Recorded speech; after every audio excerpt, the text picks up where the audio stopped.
Ajith sir நடிப்புல வெளியான விஸ்வாச படம் அனைத்து இடங்களிலும் வசூல் சாதனை படைச்சிட்டு வருது. ஃபேன்ஸ் மட்டும் இல்லாம பல குடும்பங்களும் இந்த படத்தை திரையரங்குல ரொம்பவே கொண்டாடுறாங்க. பிரபல பேச்சாளர் இயக்குனருமான கரு பழனியப்பன் ஒரு நிகழ்ச்சியில விஸ்வாசம் படத்தை பற்றியும் அஜித் சார் பற்றியும் பேசியிருக்காரு. அவர் என்ன பேசியிருக்காரு அப்படின்றத பார்க்கலாம்.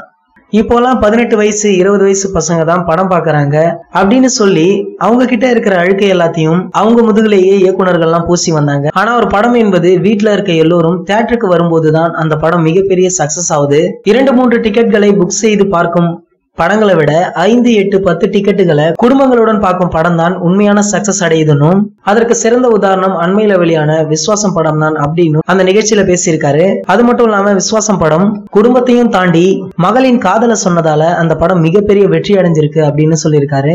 இவர் மட்டும் இல்ல, இதுக்கு முன்னாடி பல பிரபலங்களும் இந்த படத்தை பத்தி புகழ்ந்துதான் பேசியிருக்காங்க. அந்த வகையில தான் படமும் அமைஞ்சிருக்கு.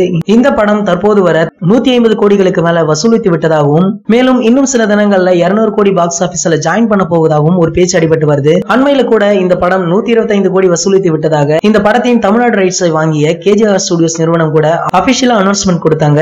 அது மட்டும் இல்லாம பல ஏரியாக்களிலும் படம் நல்ல வசூல தான் ஈட்டி வருதுன்னு அந்தந்த ஏரியா விநியோகிஸ்தர்கள் தியேட்டர்கள் உரிமையாளர்களும் அவ்வப்போது பேட்டி கொடுத்துட்டு தான் வராங்க. விஸ்வாசம் படம் தல ஃபேன்ஸ் தாண்டி ஒவ்வொரு குடும்பங்களுடைய மனசை டச் பண்ணிருக்கு. இதை பற்றி உங்களின் கருத்துக்களை கீழே உள்ள கமெண்ட் செக்ஷன்ல கமெண்ட் பண்ணுங்க. இந்த வீடியோ உங்களுக்கு பிடிச்சிருந்தா லைக் பண்ணுங்க, ஷேர் பண்ணுங்க. இது போன்ற பல சினிமா செய்திகளுக்கு நம்ம சேனலை சப்ஸ்கிரைப் பண்ணுங்க.